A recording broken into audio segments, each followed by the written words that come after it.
afternoon and welcome to London Real. My name is Brian Rose, and joining me in studio today is my co-host and cohort, Mr. Nick Gabriel. Nick, how are you? Brian, I knew you were going to ask me that, and I was wondering what I was going to say. I'm pretty good. Pretty good, Pretty good. Yeah, last week when you asked me, I said I was the best I've ever been. And this week's up there, but not quite at that height. It's a strong statement to say I've never been better. Exactly. But it's one that I hope to say more and more in the future. Yeah. I hear you, man. So what's been happening with you? You know, I think this whole Steve Jobs being dead thing has kind of sunk in the last couple days, and I'm just thinking about it today and seeing him in the papers and stuff, and it's just like I'm thinking about the effect that him and Apple have kind of had on my life and like everyone's life, and it's pretty intense. You know, it's going to sound cliched no matter what we say, but the guy was a visionary, and the thoughts I've been having regarding Steve Jobs is just how powerful thinking differently can be. You know, in any industry or field of endeavor, like it's those people who they make that decision consciously or unconsciously to decide to go against the herd.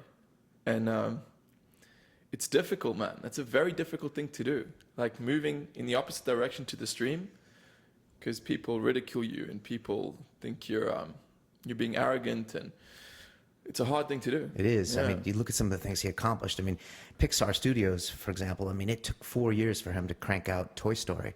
And no one, I mean, this is before we forget, this is 95. There weren't all these animated movies. It hadn't really kicked off yet. And he like stayed the course, and they were losing money in order to make that picture, which made something like $390 million worldwide, and he ended up selling it later. But yeah, I mean, people were constantly, I think, telling him he was wrong. You know, I mean, he starts up a startup company, computer company, calls it Apple. You know, he doesn't call it, you know, intelligent computing or something like that, you know. Well, to be fair, his next computer company was called Next T or something, was it? Yeah, it's Next. Next with a capital XT. Capital XT. Yeah. I don't know why the capital XT. Yeah, I don't know. We actually had one of those computers when I worked at the First National Bank of Chicago back in the mid-90s, and there was a Next there because it was built for kind of like a medium-type platform, it wasn't just a PC, a personal computer. It was more for like almost academia computing. So I remember seeing it, and I was like, whoa. But yeah. Speaking of personal computers, I mean, I'm just looking at your new 27-inch iMac. God damn. When I walked in today, it shows how far we've come. I remember my first computer was, my mom and dad bought me, I think it was called the BBC Micro. Wow. It was like this weird British computer. I don't know how they got hold of it. Micro. Yeah, Wow. it was kind of like, do you remember, did you guys have the Commodore 64 or the Amiga? We had, well, there was the VIC-20 first, and then the Commodore 64 came out, which was 64 bits or bytes or whatever, processing speed, as opposed to, 2 gigs now. And then for me, it was the Apple II Plus was the next one. But you had the BBC. BBC Micro, it was called. You program it. You could. I mean, I couldn't because I was just too busy playing video games. And I think it was the Commodore 64 was like the first computer that wasn't just for video games.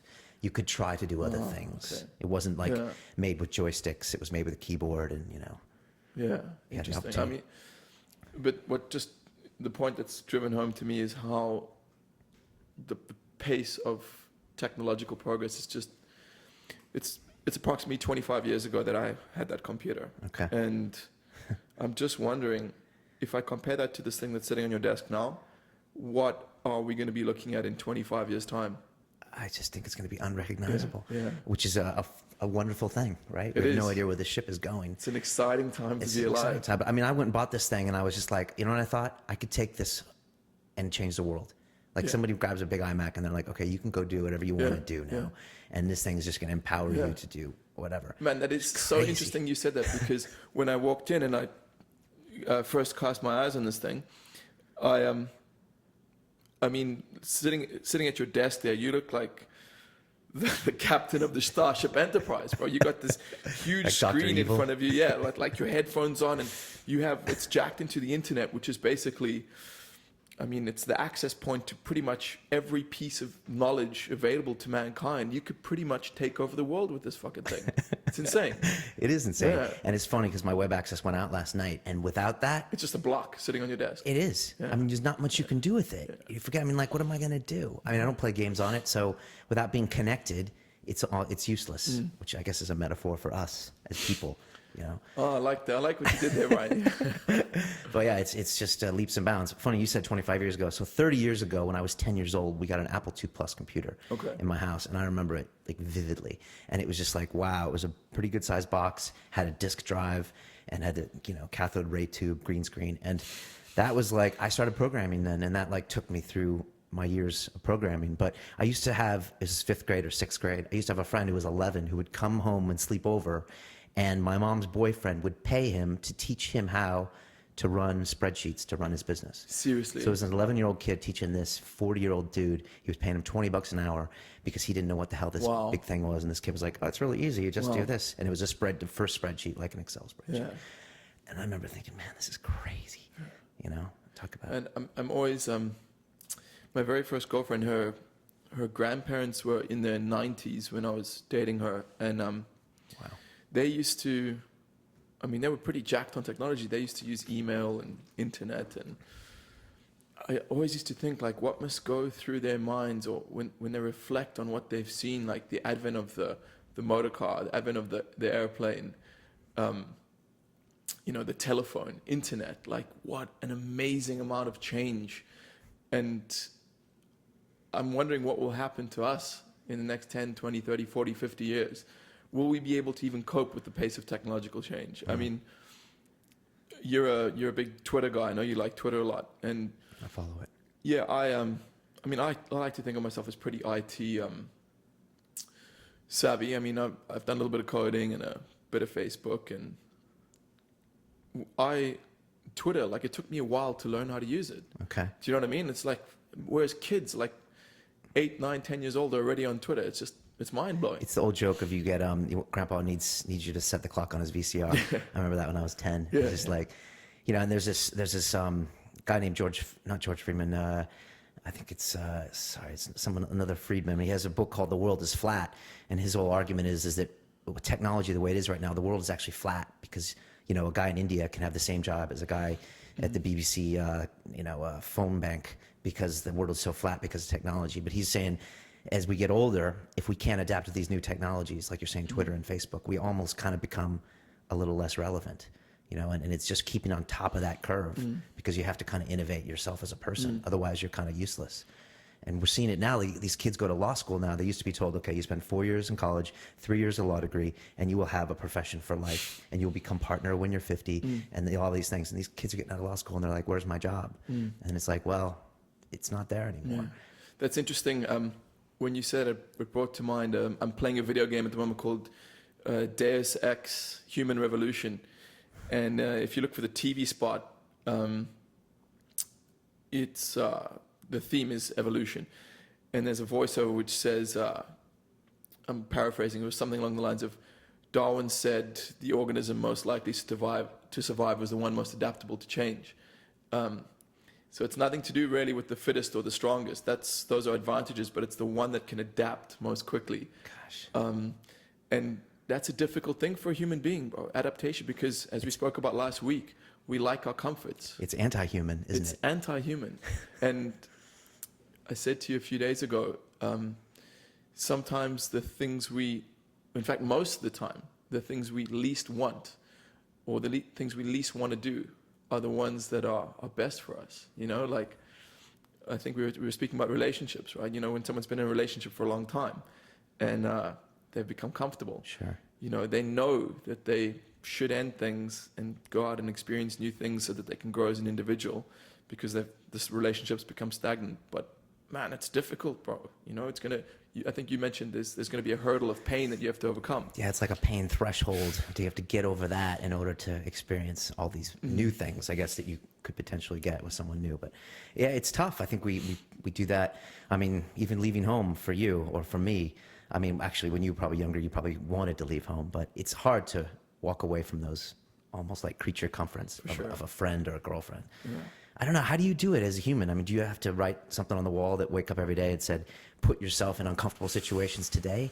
Because it's even the most motivated guy likes comfort. So how do you keep from falling in that trap? Yeah, Brian, that's something I've been looking at in my own life for a long time. you know, like comfort. Like, for example, today I just did a workout with some friends in the park this morning, and the very final exercise we do is called the wrestler's bridge, where you bridge back and put your nose on the ground, and it's an incredibly uncomfortable position. And while I was doing it, I mean, our goal was to hold it for a minute. I had my friend timing me while I was doing it, and I was timing him while he was doing it. Okay. And at 30 seconds, man, I wanted to quit. I seriously, I just thought, this is so painful, it's so uncomfortable, I gotta quit. And then I just made the decision, no, push through the comfort zone, you know, push through that pain barrier. And I managed to make it to a minute, just barely. And afterwards, man, I was euphoric. Yeah. You know, I mean, it might have been the endorphins from the muscles working or whatever it was. But I noticed that a lot in life, you know, when you do the thing that you're most afraid of, and the reward is like the confidence and that pleasure you get from having mastered yourself to some degree. And that's the thing that I've always admired about you, is you seem to be the guy who kind of goes out looking for that thing. You know, the thing that scares you the most. Yeah, it's hard. I mean, I always think that I don't, but I get the biggest rush from putting myself in unknown situations. I think there's scientific evidence, whether if it's endorphins or something else that gets secreted, but you do. It's like this human in this slightly unknown, semi-controlled situation. Like, you know you're going to go into this place. I mean, for me, it's like when I go to a new dojo in a new city, like, you know, you're going to go in and roll jujitsu, but you're not quite sure what the guys are like. You might get a little more of an extra beating than you thought, but it's probably going to be okay, but we're not sure. So let's go. And it's like, afterwards you get this huge, it's hard to describe. There's nothing really like it. You know, I think it's the human experience, from my own perspective and my own paradigms and my own belief. Human experience is on a meta level, your soul going and doing something very uncomfortable. Does that make sense? Wow. Expound on that. So, please. look, man, this thing we're all going through, the human experience, man, it's not easy sometimes. You know, you said it the other day. You were like, "This is hard." You know, life is hard. It is hard. Yeah. And it's like that scene in The Matrix where Agent Smith says to Neo, "The first Matrix we designed was a complete failure because it was a paradise and people just rejected it." My personal belief at this point is that the human experience is just your soul or your higher self playing a very, very complex, very difficult, very rewarding game. And you've talked before about how you have a theory that of all the experiences in the universe, you said something, maybe you should say it better, something about the human experience is the most challenging. There was a guy called, if I'm not mistaken, his name was Mellon Thomas. And I remember listening to a podcast of his, and he died in the 80s. He had brain cancer and he was pronounced clinically dead. He was dead for approximately an hour. And as he died, he started moving towards the light. You know, you always hear about people moving towards the light. And he, as he was going towards the light, he said, "Stop, I want to know what's going on, stop." And the light took the figure of Jesus Christ, because that was the religious archetype that he could most easily identify with due to his Judeo-Christian background. I'm sure if he had been a Zen monk, it would have taken the form of Buddha, right. Or if he had been a Hare Krishna, it might have taken the form of Krishna, who knows. And for the next hour, this Jesus figure proceeded to give him a tour of the universe. And he went and visited different civilizations in different dimensions and saw a whole bunch of different mind-blowing things. And I want that tour. yeah, I mean, who wouldn't? And one of the things that he said, and I still to this day, every time I relate this to someone else, I get goosebumps, is he said that the human experience is legendary throughout the galaxy. Legendary throughout the galaxy as one of the most incredible games a soul can play. And man, that's just fascinating to me, you know? It's funny how we were saying earlier that life is hard. And I think you and I talk about this a lot. Like we're in probably the, top 10th of the top 100th of 1% as far as Western lifestyle and comfort. And, we don't have shells going on around us. Our kids aren't dying from cholera. But yet the human experience seems to kind of level all that stuff out and then find new ways to either explore or be to be saddened or happy Yes. or enlightened on the back of that. Yeah, I've thought along those lines myself, Brian. I agree with you completely. One of my favorite spiritual teachers, John F. DeMartini, he says that happiness and sadness are prevalent or apparent in similar ratios in palaces and slums. You know, That's crazy, huh? and it's true. It's true. Like, everything you get, there's a price you pay for it. You know, like, so sure, some guy might be born a prince or the son of a wealthy father or come from a wealthy family, and have everything given to him on a silver platter. But you know, there's a price you pay for that. He might not experience the same kind of growth and the same kind of rewards as someone who's born a peasant and who has to work for everything he needs in his life. You know, and It's fascinating because we have a material first kind of view of the world, the Western world, and so it's always like, you know, let's get more money, more stuff, who has the most stuff kind of thing. But it's hard when you think back that everyone's kind of living their own little human drama or experience. I read something earlier where they went and they interviewed a guy that had lost both legs in Afghanistan, someone who had won like $50 million in the lottery, and someone else had some major life event, and they talked to him a year later. And they're like, how's your life changed? And they're all kind of like, you know what, I'm cool now. You know, and the guy lost his legs, called it his alive moment. He's like, that's the day I became alive, when I lost my legs. That's insane. Yeah, and he's like, that's a whole new perspective about what's important to him, and it's like, you know, he doesn't wish it didn't happen. And the person that won the lottery, they're like, you know, everything's back to basically the way it was. You know, I still have the same problems and challenges in my life. I just have money now. You know, and so and then, you know, I don't have to work, and so that brings its own challenges. But it's hard to realize it when you're in it. Yeah. There's something a friend once said to me. He had been reading a book, and one of the main premise of the book was the 5 best or the 5 biggest breakthroughs in your life will come from the 5 worst events. And God, that's strong. very interesting, huh? Very interesting. I was looking at my life and thinking about it. A few times I was at my lowest points, you know, and that's when things became clearest to me. Wow. Yeah. And those are the moments I'm the most proud of. I look back and I'm like, wow, you were really down in the dumps, and like every day after that is a victory day.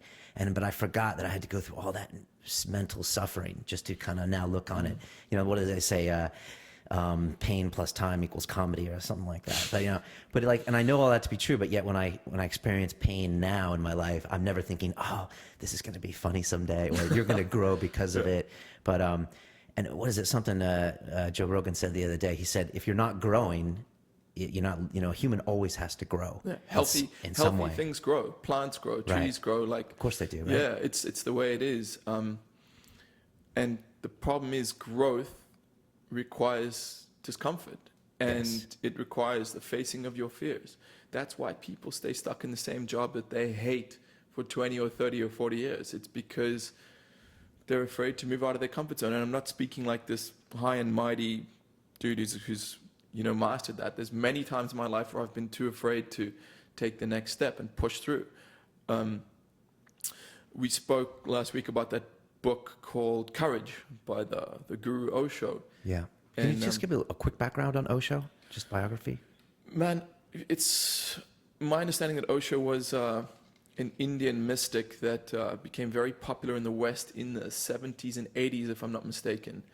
And he was the author of several books. And there's actually a center dedicated to him in Pune, India, where you can still go if you want to learn more about him. His books are incredible. I've only read 2 of them. This one called Courage that I just mentioned. And that one's all about moving towards the new. And he's saying how if... there's a very interesting story that I really appreciated. I was just reading this book for the second time yesterday, and he said... He was mentioning another mystic who said he sees these people who are so afraid, and he finds it hysterical because they have nothing to lose. And that blew my mind. Wow. You know what I mean? Yeah, that's strong. Yeah. The funny thing I found is when you're growing, you're changing, and the people in your life that you have relationships with, many times those people don't want those relationships to change. And so they get uncomfortable when you change. I mean, I felt this a lot. I mean, I worked in the city for 9 years. I left in January because I quite simply wasn't enjoying it anymore. And finally was just like, let's get out of this. But it made so many people uncomfortable in my life. And after 2 and 3 months, they're like, Brian, what are you doing? What are you doing? I'm like, I'm not doing jack, and they were projecting all their kind of insecurities on me as if maybe they were in my position. It was really weird. And I think when you grow, it's uncomfortable for everyone because those relationships are in a constant state of flux. And I think a lot of people, one time one person said to me something, he said, Brian, a relationship is like a story. It has a beginning, a middle, and an end. And most people in life can't accept that, and they want it to just, stay the way it is. That is so powerful. It's scary to think about. That's something that I had to accept about relationships and love is, I kind of believed that fairy tale, like, I was going to find my princess and settle down and we'd love each other till the end. But I'm starting to understand that love doesn't work that way. Love is an energy that flows, right? So what happens is most people, they find it might be love, it might not be, but they think of it as love, and then they try to latch onto it and hold onto it and label it and contain it and package it. Yeah. And then the polarity of that energy will change and it will turn into something else. It'll probably turn into hate. Wow. By the other person. Well, by you or them. If you try to hold it too tight, you think. If you try to hold it at all. Wow. There's no holding love, man. Look at you. I had to quote you on that. Yeah. It's a bumper sticker. I wish I could say it was my own theory, but one of the ways this became most clear to me is I was sitting I was in Mendocino in California, and I was sitting on a bench on the coast, just looking out to sea. I was with a good buddy of mine, and I looked on this bench, and there was a love heart carved onto it. It was Steve for Jill or whatever it was, and I realized that is the predicament, man. That's the problem with our warped notions of love. It's trying to make something that's ephemeral by its very nature into something permanent, trying to carve. And that was a symbol of it, right? Because they were trying to make that last forever by carving it into something. Yeah. But it's not static, is it? Yeah, it's not at all, man. That's strong. Powerful, Only man. you could see a heart carved on a bench and see the the grand ramifications of that. Yeah, man. But you see the classic story of a boy with his first love in high school or in college, and the girl is everything to him, and this whole love is almost defines him, and he'll call her and tell her, you're my everything, and I could never live without you. And you see guys do that because they don't know any better. I think that's a natural human thing, and you just see how that most times that destroys itself because it just gets to the point where you don't have an identity, I think, anymore. And the thing that the girl liked you for in the very beginning, the fact that you're an individual and independent and you had your own path. Right. Once you leave that to start following her and you make her the focus of your life, she'll lose attraction for you because you're not the same as you were in the beginning. Exactly. It's a crazy game. It's a very crazy game. But the only one in town. Yeah. No, I had a real big realization when I left New York City about 9 years ago. I was in a relationship before then, and it broke up before the World Trade Center came down. And later, looking back on it, I realized that one thing I always remember is that you can't love someone that doesn't love themselves, and I didn't love myself back then. And so how can someone love you if you can't love yourself? And it's something I used to think about, and it sounds so simple, but it's true. So on that note, in one of Osho's books, the other book I read, it's called Love, Freedom, and Aloneness. That title is powerful. Very, very powerful. What he's saying is similar to what you've said.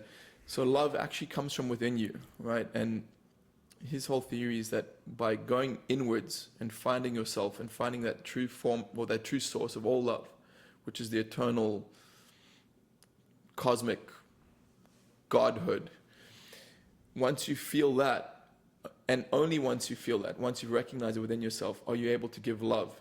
He says what most people are actually experiencing when they say they love someone is they're just wanting the feeling of being loved from the other person because they feel so empty inside.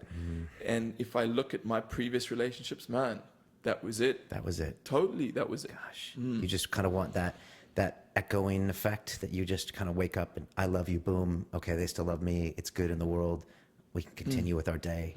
I think there's a lot of that happening out there. Well, I guess there's probably not many truly enlightened people walking around. But yeah, that's strong. Gosh, man, we should give relationship advice or not. Or not. Man, I mean, Or theorize it. yeah, relationships are tough. I noticed that with me, man, I mean, my last relationship, it ended pretty badly for a lot of the reasons we've just discussed earlier. And even now, like, I'm starting to feel that my heart is starting to open again, and I'm ready to maybe love someone again. But man, I don't want to take the risk because, god damn, I don't want that pain.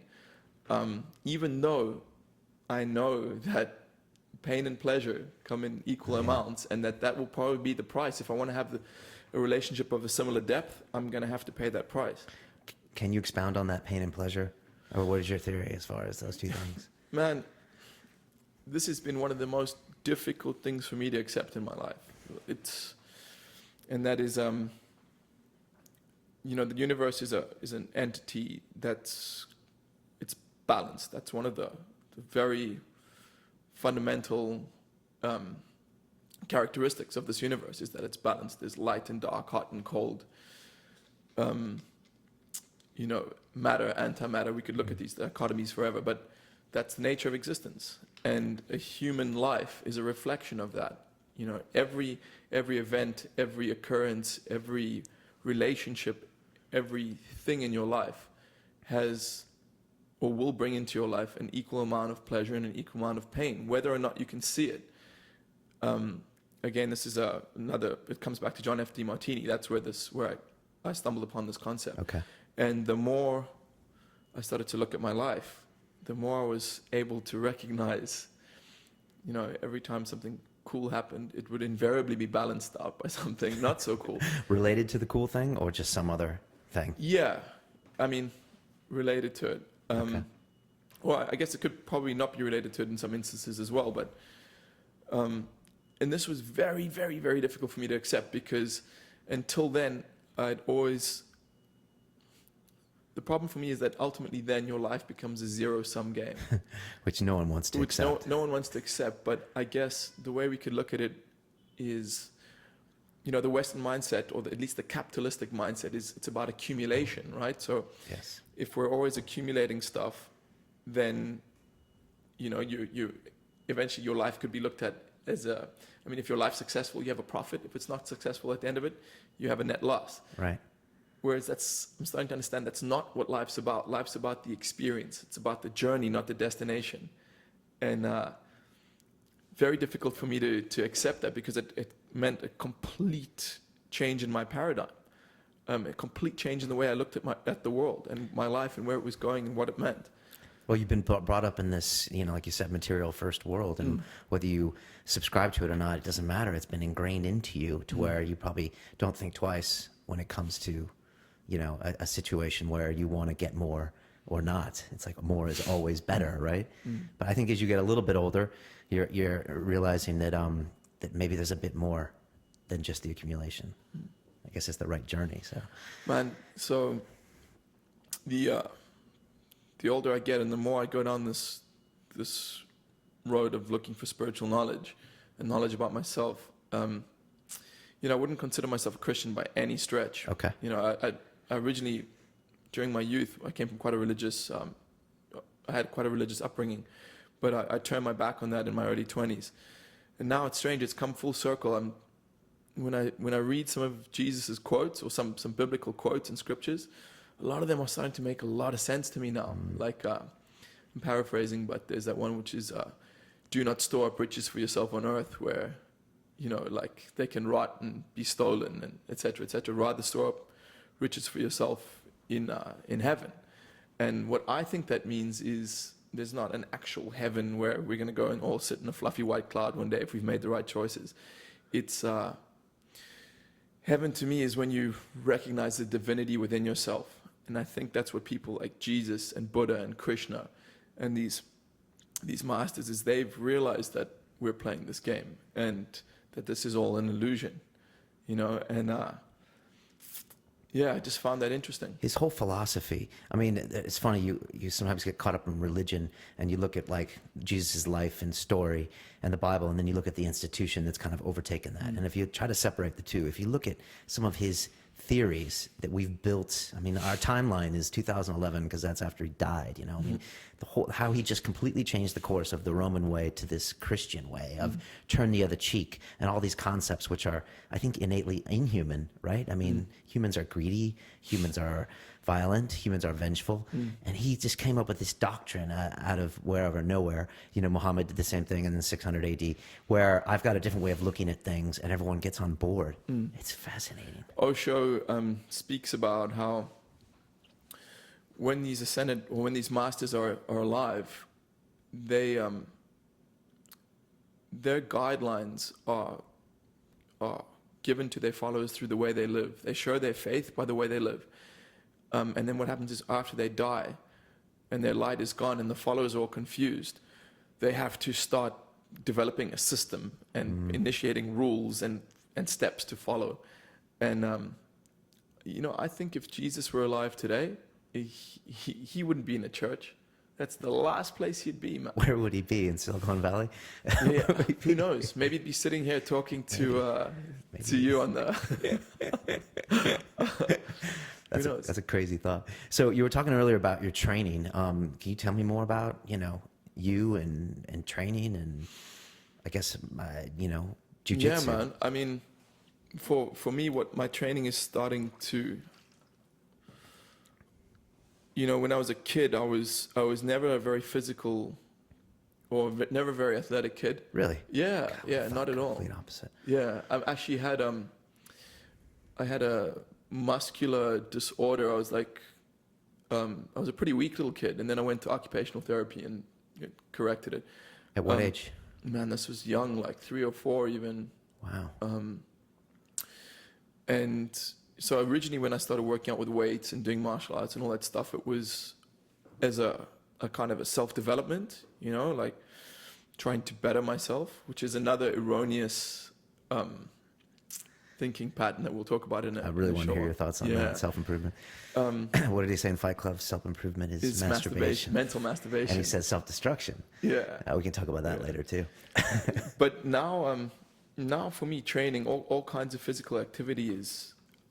Man, the strange thing, it's like a celebration of life, you know, because just thinking about this the other day, like movement is life. We're on this physical plane for a reason.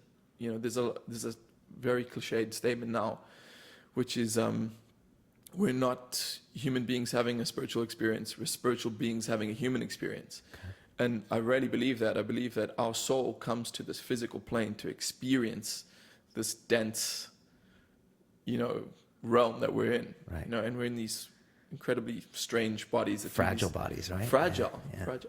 And for me, being physical, working out with weights or doing yoga or breathing or doing martial arts or whatever, what you're basically doing is being more human.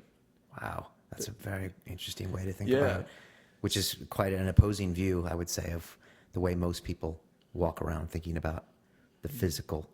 Oh, how do you look at it? You know, I was always about my brain since I was a kid. I mean, I was programming when I was 10, and I was always into science, and I was into getting good grades and study. So for me, it was always about my mind. Mind came first, science came first, body came second, religion third, humanities. I didn't care. It was always about science, and then later capitalism, money. So for me, it was always just my body was a vessel to contain my brain, you know, for my brain to get that. And then about 10 years ago, I started training hard, and it just flipped completely to where my brain couldn't work unless I had, you know, gone through the physical. But the way you talk about that, that's strong. Yeah, it's something I think about more and more. I was just having a discussion with my buddy Mike Marghadas this morning. He was the guy I was working out with, and you know, Mike's a pretty good martial artist as well. And he, one of the things my very first martial arts teacher shared with me and instilled upon me impressed upon me is the importance of your breathing. He calls the breath the ladder to God, right? And you know, your breathing pattern can tell so much about your mental state. It's so incredible. One of the things he told me was that human beings, we are the only mammals that unconsciously hold their breath. So let's say someone, a buddy of yours, gives you a fright, he jumps out from behind a door and surprises you. The first thing you do is you go, and you hold your breath, right? And as soon as your breath is held, your structure becomes rigid, right? Tensing, preparing for combat or whatever, which is actually the worst possible thing you can do, right? If you frighten a cat or a dog, it will never hold its breath, right? And it might raise its hackles up and prepare for combat or whatever, but it's not going to hold its breath. It will keep breathing. And Mike told me something interesting today. He said one of his Kenpo instructors, he was saying how when you hit someone, try to time your strike for when they inhale, because that's when their body's at its weakest. And the analogy he used, or the example he used is, think about it when you are most traumatized emotionally, like you're crying over an ex-girlfriend or something. You're breathing in all the time, you know, that's how you cry. But whereas the opposite end of the spectrum, when you're happiest, when you're laughing, you're hysterical, with laughter, you're exhaling completely. Wow. And I notice in meditation, it's all about keeping level, even breathing pattern. Do you think about your breathing during meditation? I mean, initially, I focus on my breath, and if I find my mind is not slowing down, I always come back to the breathing, try to slow my breathing down.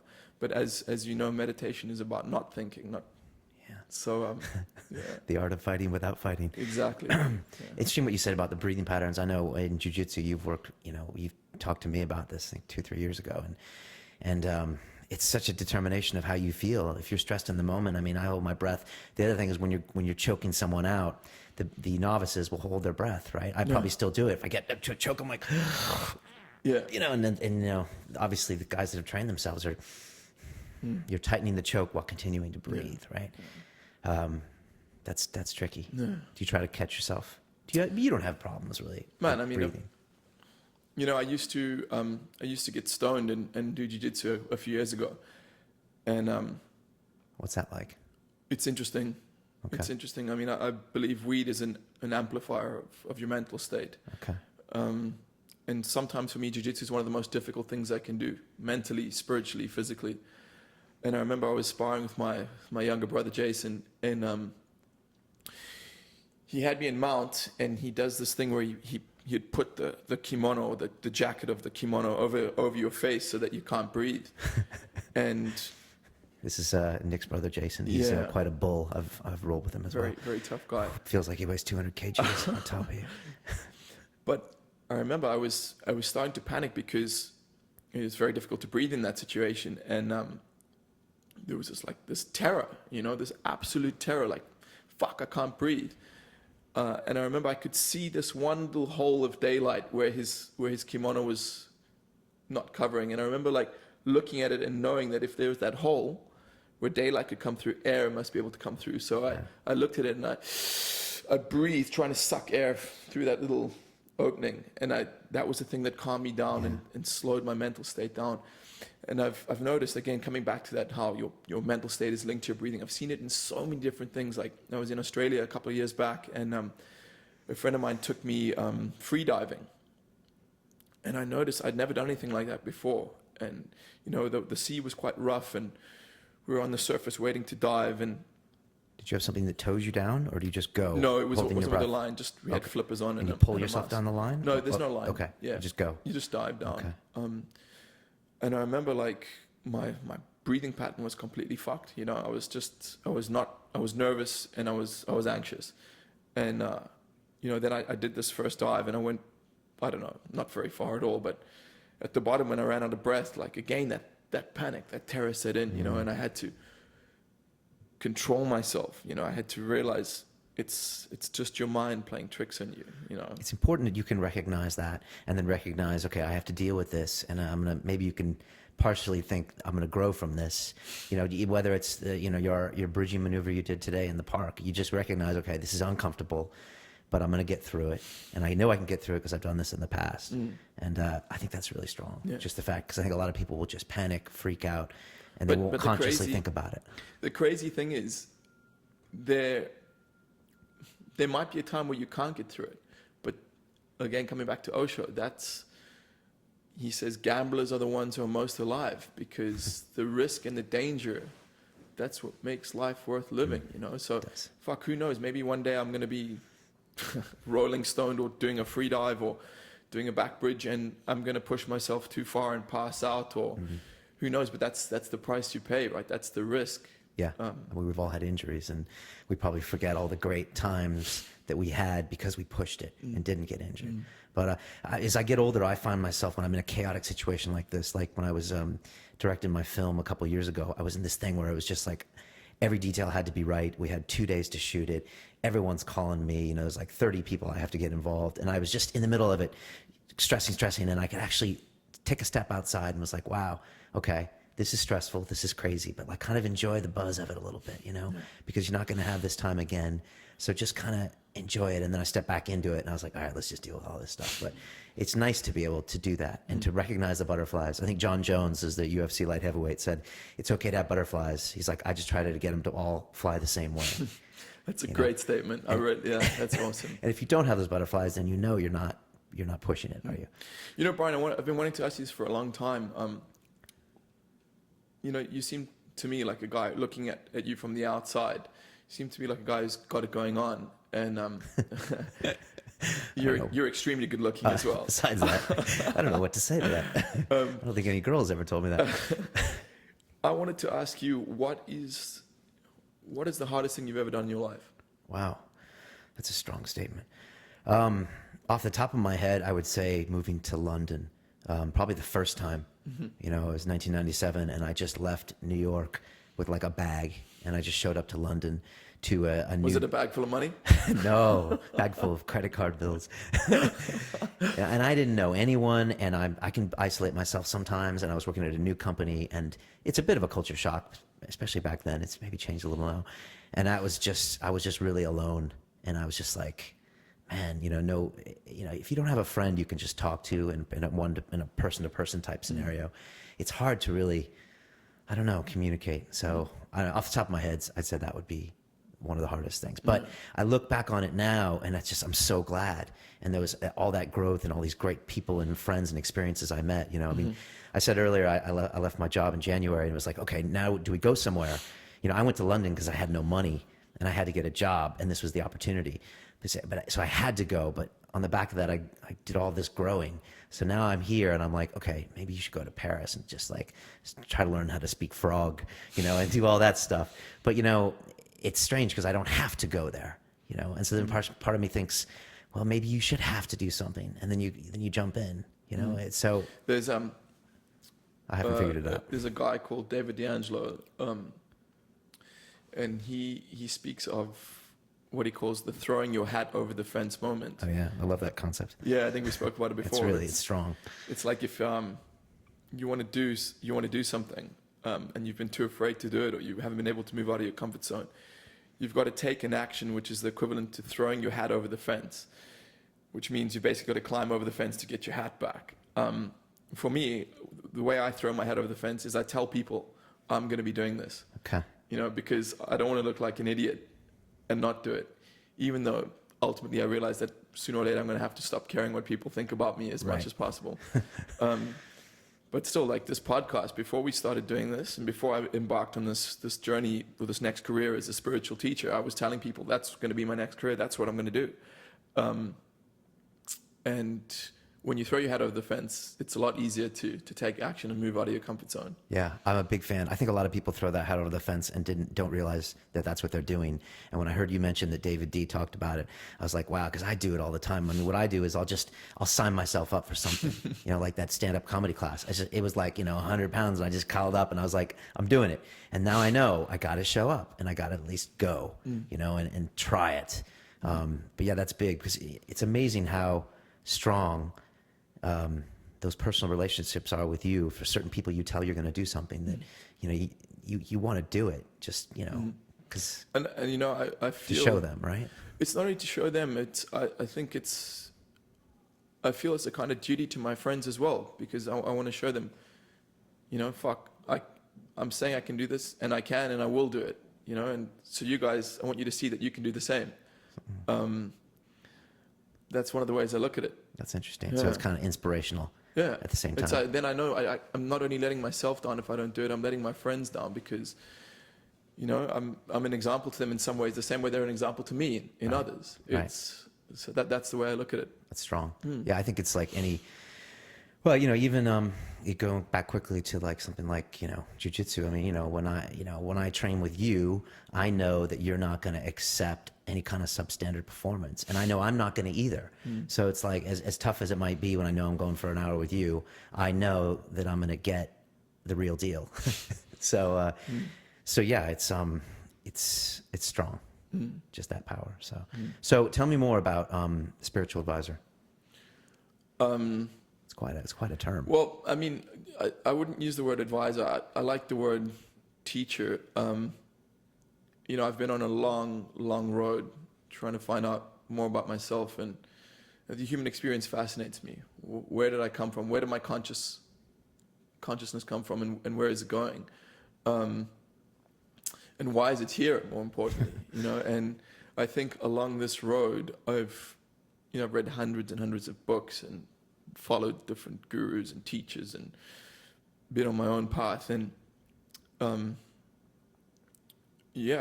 like to think I've learned a few things. You know, Sure, there's a hell of a lot of stuff I don't know.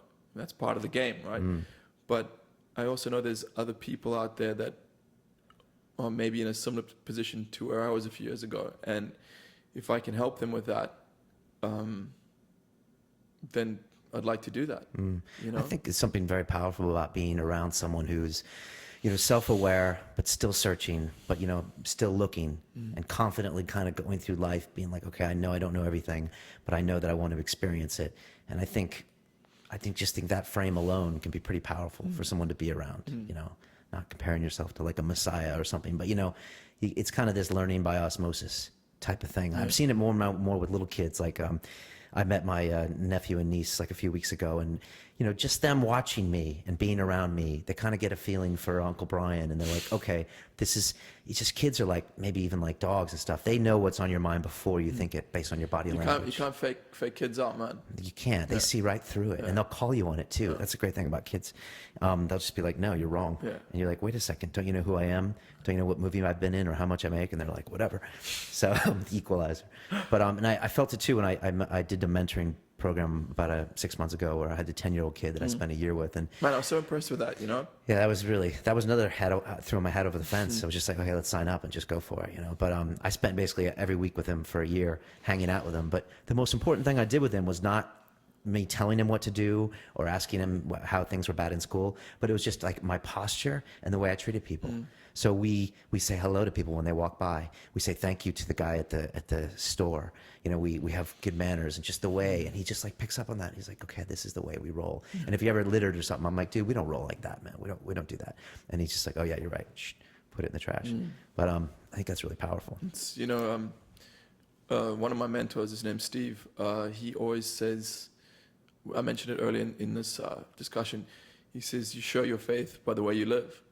And it's a Latin term. I don't know what the Latin is, but I think that's very powerful.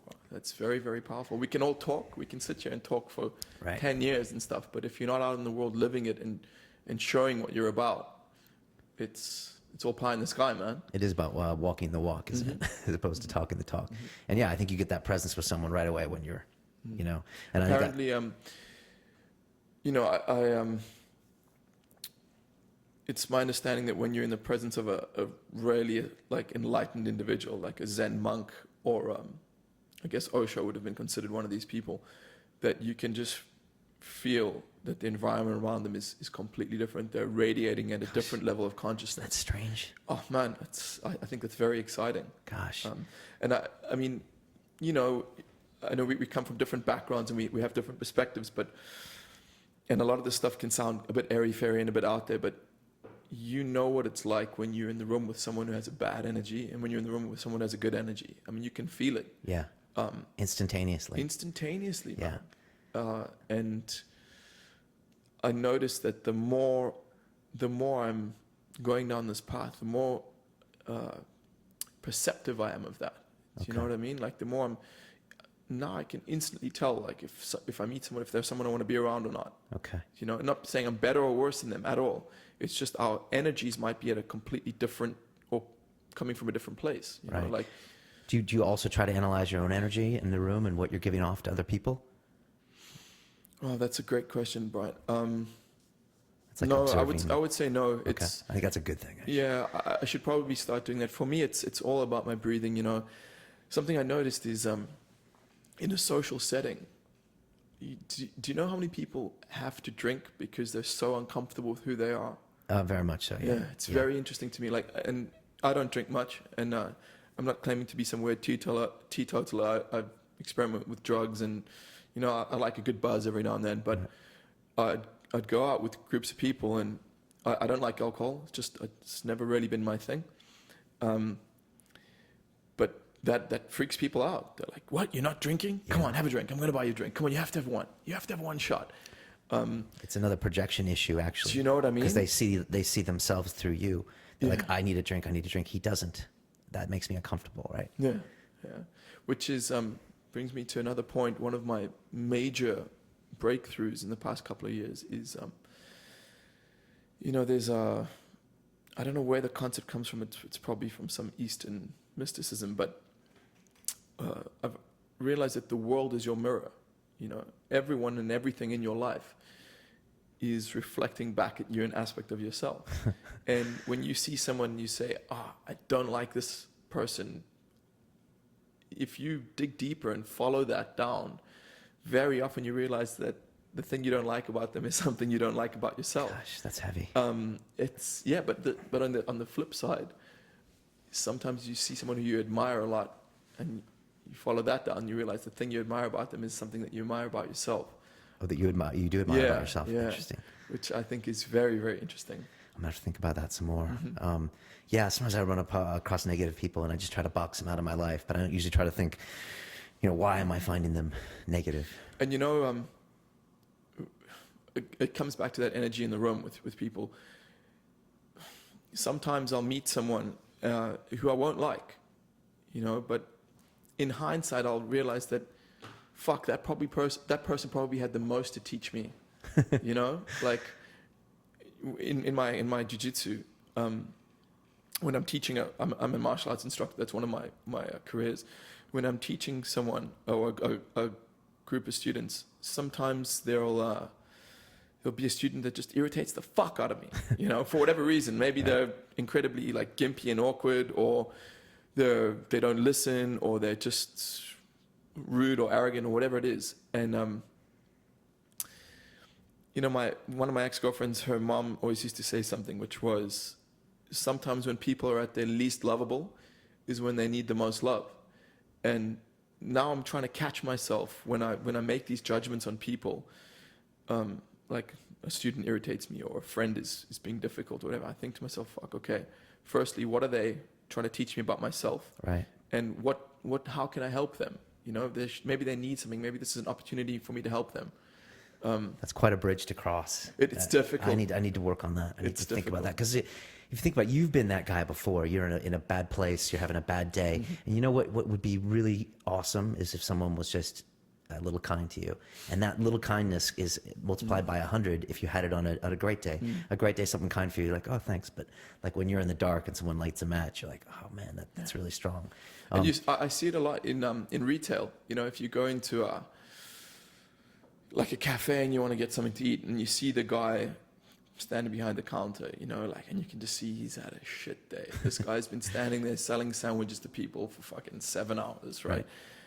And he's all depressed, and he's, you know, it happened just yesterday, actually. This guy, I made my order, and the guy was very curt, very abrupt with me, and, you know, my initial reaction was like, fuck him, bro. You know, I'm a paying customer. And then, you know, I thought, fuck, let me see if I can just help this guy out a little bit. So I said to him, yeah, you know, hard day. And he was like, yeah, it's been a long day. And I was like, yeah, at least the weekend's coming up. And we shot the shit for a little bit, you know. Right. And when I left, he had a big smile on his face, you know. And it's the way you described this, I think you said it's about putting positive energy out there.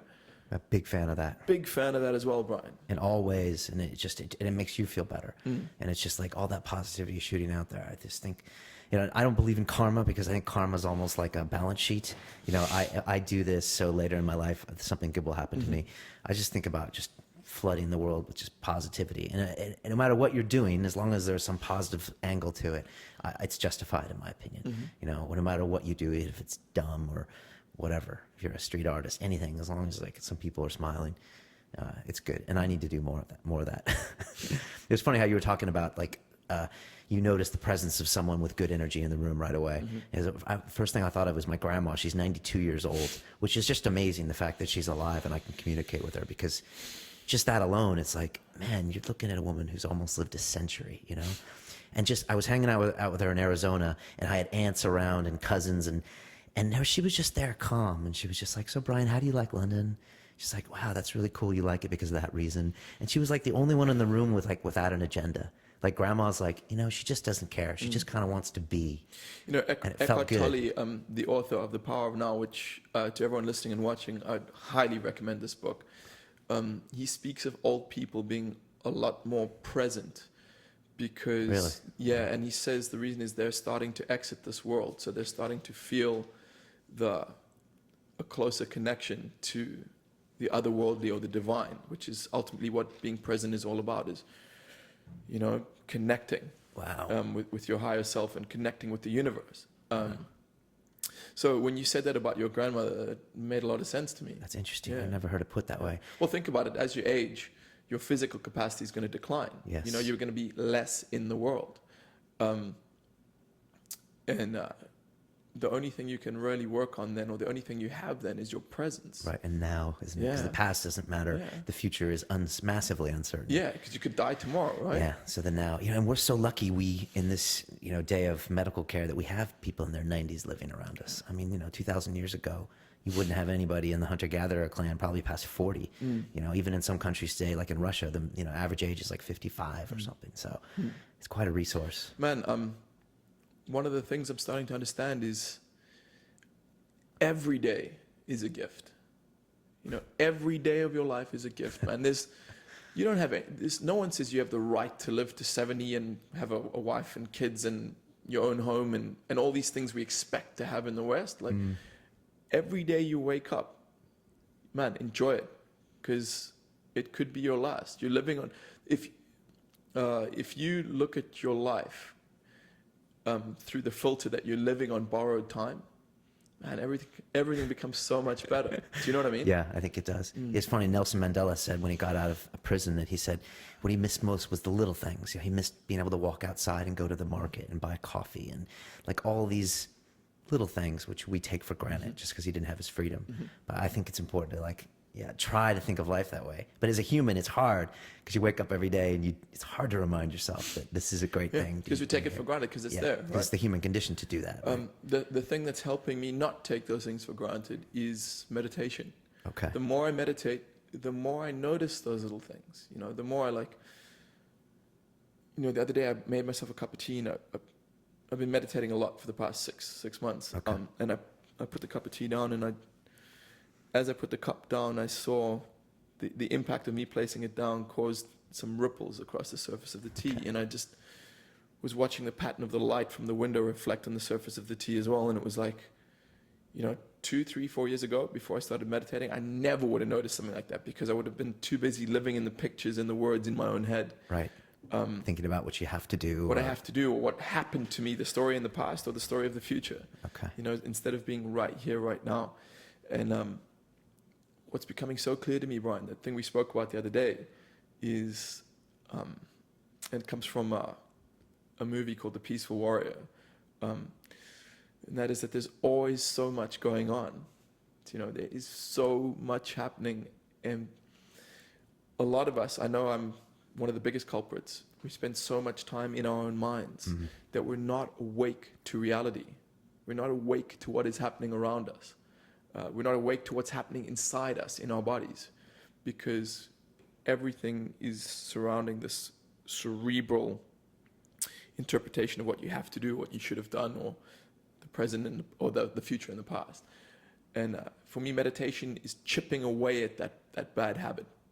And the more I meditate, the more I'm uncovering the present moment and what it's like to be here and now, experiencing what it is to be human. Wow, that's really strong. Can you give me a quick 2-minute summary as far as how you meditate and what it brings to you? And then we're probably going to wrap this one up.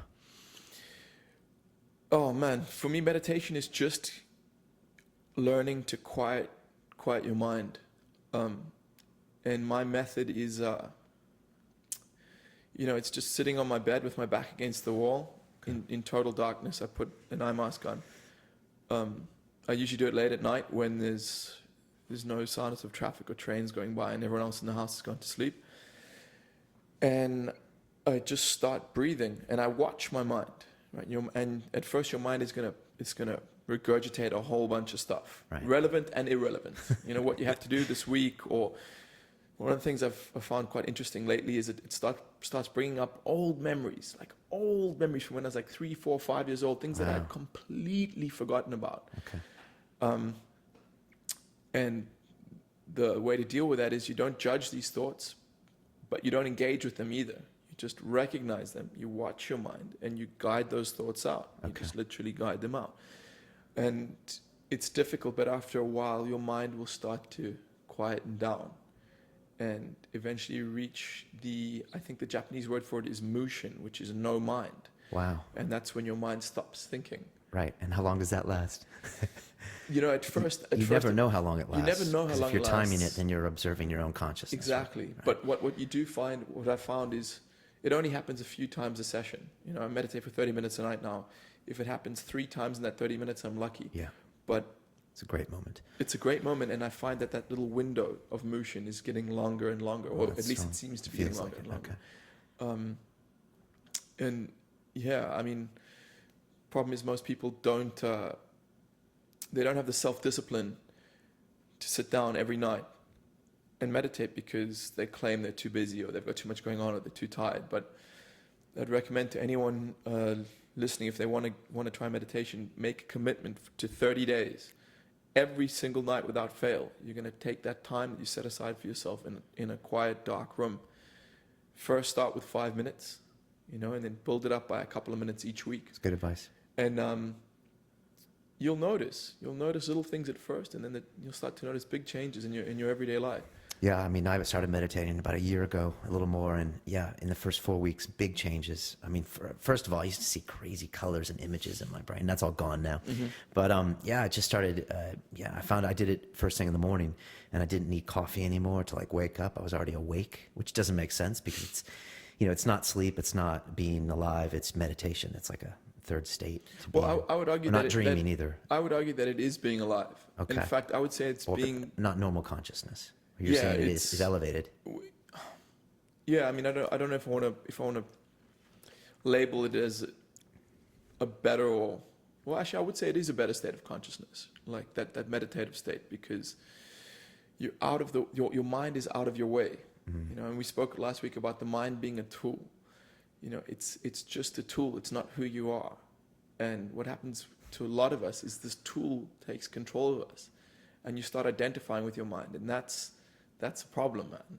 Wow. We have to talk more about that in the future. We will talk more about that in the future. That's strong. We'll be talking about that. I'm sure we're going to be talking more about meditation, jiu-jitsu, life, love, etc. Yeah. And we'll be doing this every week. We're going to have some in-studio guests, and I can't wait. Yeah. Right? Yeah, it's been a wild ride, right? It's going to be great. It's going to be London real, and it's the journey, right? It's all about the journey, Brian. Awesome. Well, thanks for being in studio, and I will see you next week for our next session. Later, Brian. All right. Peace.